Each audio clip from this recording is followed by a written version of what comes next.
So Ms. Amboree had an extraordinarily challenging tumor.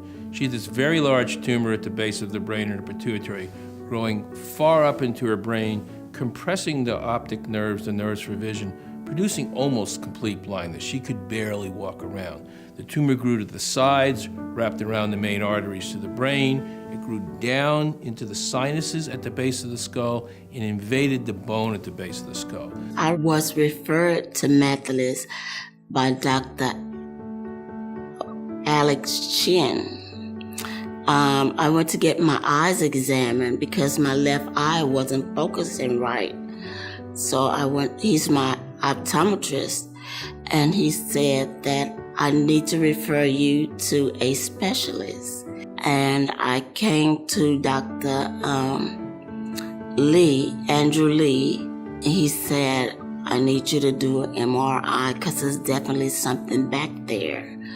So I did the MRI, and from there they discovered the tumor on my pituitary gland. So it's a very challenging situation. She's almost completely blind.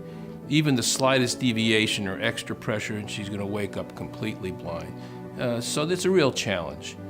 Using the endoscopic technique, using the minimally invasive surgical technique that we have, we're able to go up through one nostril, take out the majority of the tumor. And by the majority of the tumor, I mean about 90–95%. But the good news is we restored her vision.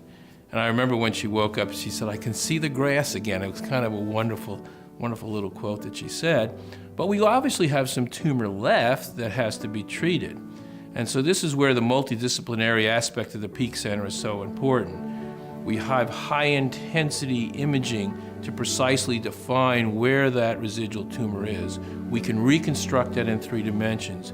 We have state-of-the-art radiation oncologists who can then develop a plan to deliver focused beams of radiation precisely into those little bits of tumor that are left, sparing the normal functions of the brain, sparing the remaining functions of even the pituitary gland. We have Dr. Lee, a world-class neuro-ophthalmologist who can help us characterize her vision. How much improvement has she got? How much is left? How much more do we need to expect? What do we need to do to monitor this carefully? We have endocrinologists who are now going to look at the function of her pituitary gland and make sure it's working well, replace the hormones that need to be replaced so that she can get optimal health. So all of these doctors working together take an almost hopeless case and transform it into a great triumph. After surgery, he did tell me that I could have been a very sick lady. A lot of things could have happened. I could have had a major stroke. I could have had blackouts.